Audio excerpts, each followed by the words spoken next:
And I Yeah. want more of these earnest little movies. And you know what's interesting too is they moved it up like 6 months in advance. They were going to do it in February and they Ye- released it early, like much earlier. Yeah. And then and it made 60 some million worldwide on a $10 million budget. That's what Saw movies do. I don't, it sucks that the annoyance against M. Night was so bad until he made The Visit. And then it kind of turned back in his favor. Now, I want to tell you, Yeah. in 2012, I wrote an article. It wasn't good because that was 2012 and I wasn't that good of a writer yet. But I just said, give M. Night $5 million and let him do a Blumhouse movie. And then he went and worked with Blum on The Visit, and then he got his mojo back like a year later. So I called it. I'm just telling you that now. Mark, the world thanks you. I Yep. thank you, and the world thanks you. I got a letter from M. Night the other day. It was really nice. He told me how appreciative of it he was. And Imagine. it's kind of crazy too how much control the devil had in this one. So she gets him to the diner to talk to his sponsor, and then she gets the bread truck to bounce off a wall and go down a place to get him near there to talk to the woman who was. Oh, that's another interesting thing. When she read the suicide note, it was both what? It was both. Oh, yes, like calm and chaotic. That's it. So that's interesting, right? Yeah, I took a minute there and I was like, what is a calm suicide letter look like? And also like, it took me a second there, and then I was like, okay, just carry on, whatever. That was interesting. And maybe that fits into like the yin and the yang that you were talking about now, like, Yeah. the juxtaposition of everything, because I mean, if you like, everything has that, you're right. Like even the elevator, I mean, the elevator represents ascension and descension. So I think you've got like these little things all over this movie that just ties into this universe of what if the devil was real and he does this, and this little parable that our narrator's telling us like is real, and this is how it manifests itself on earth, I am so annoyed that I never thought about ascension and descension. Yes. Score for me. Wow. That's super obvious. And that's another reason for me to love It this is. movie. That's why I love that movie Crawl, right? It's alligators attacking people.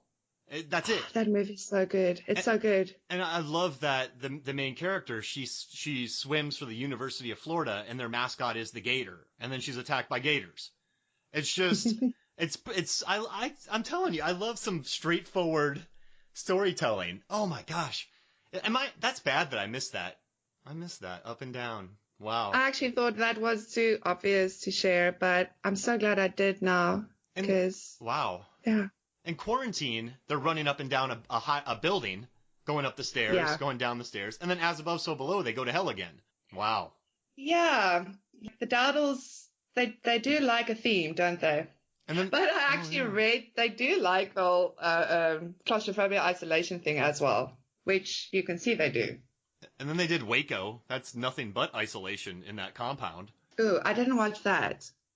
I don't know. It's all right. I just watched it for John Leguizamo. I'm a big fan of his. And Taylor Kitsch is good. Okay. I mean, you know the ending, maybe. But of what now? Of Waco, the TV show they did. Oh, so I'm sorry. In Waco, Texas, there was a siege. So there was a guy who had kind of for lack of a better word, a cult or he was like a religious leader, and they got surrounded by the FBI. This happened in the real world in Waco, Texas, and a lot of people died. A lot of people died from the siege, but they were trapped inside a place. It was a siege, like they were stuck in there. So these people get stuck in catacombs in hell, get stuck in an elevator, get stuck in an apartment block, and then they get stuck in a building. Yeah, no, they love their getting stuck vibes. And also, thanks for teaching me some of your American history. and sorry to make you, like, I was like, yeah, you know Waco. And I'm like, wait a second. Not American. Yeah. Well, now I do. I'll definitely go read up on that. But yeah, no, they definitely like the isolation thing, which, I mean, is a great horror little device, if you will. Mm-hmm. All right. Now, I just want to go over, I feel like I rushed this earlier. I just want to go over one more time all the nerdy stuff in this movie that I love. Do you mind listening to this again? Because I just want to do it again. Do it. It makes me happy. Do it. So in the beginning, you have Bethel bread, which just makes me happy. You have the Bethel bread. And then it turns out that his family was killed in Bethlehem Pike. And then they're at 333 Locust Street. She's wearing the infinity circle around her. There's one guy wearing red. He's wearing a red star on his shoulder. The other guys have gold stars. It's so nerdy and I love it. And it's so obvious.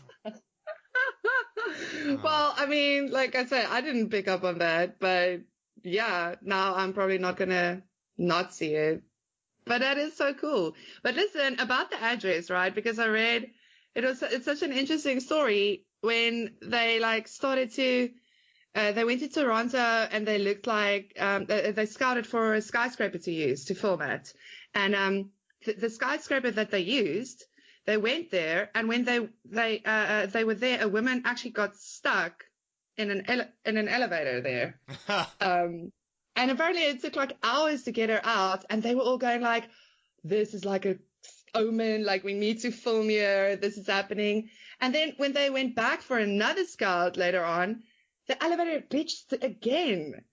And it was like multiple people getting stuck. And it was just like this weird little thing. And they were like, yeah, no, this is definitely the place to shoot this film.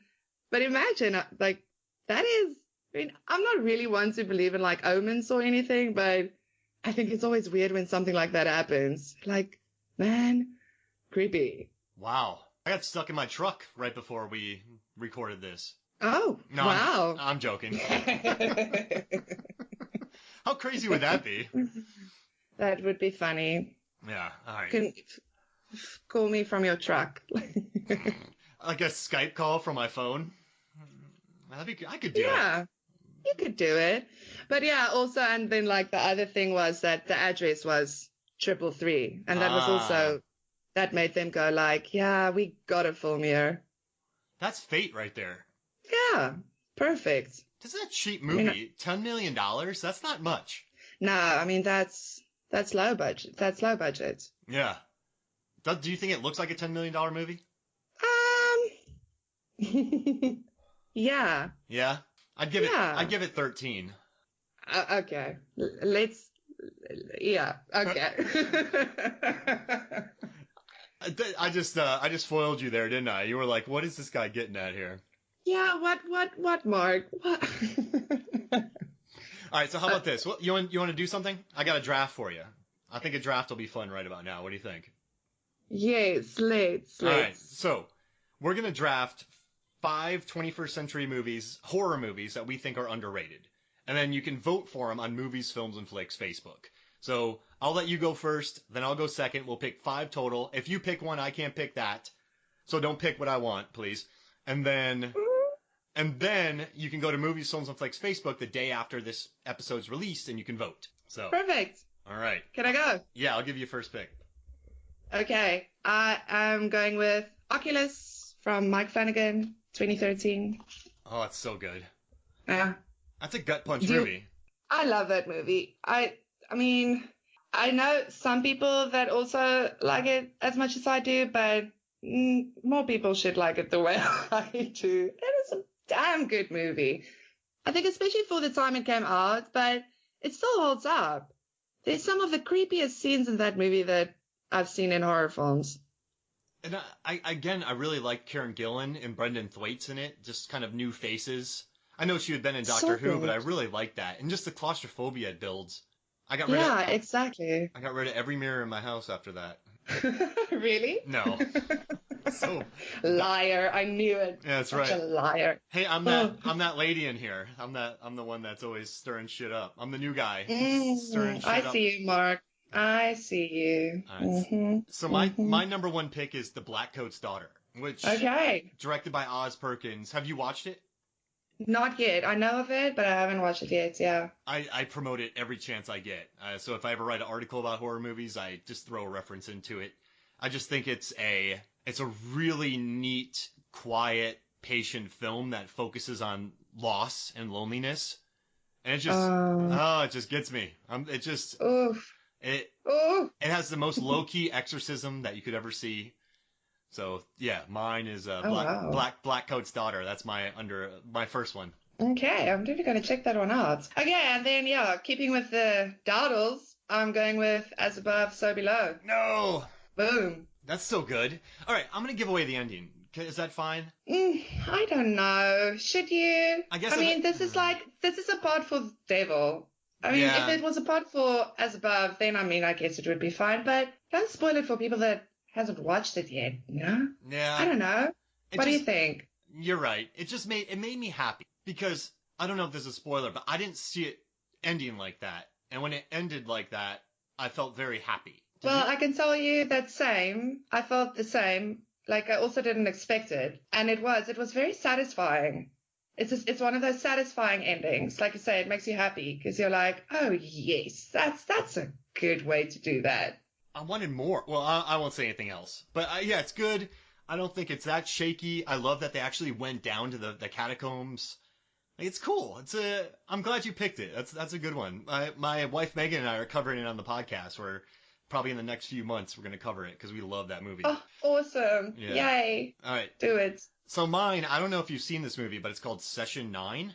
Oh yeah. Yeah, I remember Session 9. That's a good one. That's a good pick. So I'm going to be covering that on an upcoming episode, and I just love the way Anderson, I mean, so they found that place in Boston, and then they wrote a movie around it, and they brought in really good actors, and I've been listening to the commentaries and the documentaries about it, and what I like the most is that the director Brad Anderson said, I made this movie so that people walk out of it and just look at me and go, why? Why did you do that to me? That was horrible. Oh, yeah. I mean, good job. I mean, and it's successful. Absolutely. I just love it. Why? So why? Yeah, that's a why movie. But yeah, that's definitely a why movie. All right, so that's my number. What's your number 3? My number 3 is a little one that I know you like too, is The Dead Don't Die. Yeah. I freaking loved that movie. Yeah, I'm actually, I understand why people didn't really, but I also don't. I sometimes think, like, can't you just love a movie for what it is and stop? It's very much with Shyamalan. It's the same thing. People keep on thinking about what came before. Can a movie just stand alone? And can you just see it for what it is and not all these people connected to it and all their histories and all, Yeah. It's wild too with expectations. Someone goes, I didn't like it because it wasn't what I expected. But do you let your theatrical watches be judged by what you expect? Right? Like, does that... That's the thing. Exactly. I feel like, and also people's expectations can be really skewed. Mm-hmm. Like, and not always make 100% sense. And I'm like, do you realize that? Do you realize what you expected? I don't know. I'm so happy you picked this because another thing is, like, everyone thought it might be another Only Lovers Left Alive, which was beautiful to look at. It was like luscious. It was...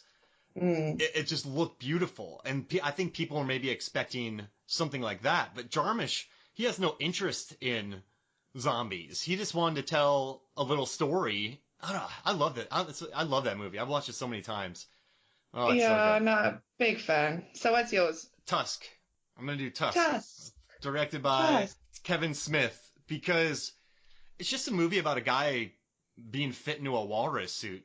And it happens, and it ends with a walrus fight between two people, and it's just this. Excellent. It's this weird, cheap, fun, gonzo movie that the cinematography's good, the production design's good. There are moments in it where I'm like, oh brother, like there's a scene where Genesis Rodriguez has a monologue, and he just wrote that for the night before. He's like, I just like her, so I'm gonna write her a monologue, and it makes no sense in the movie.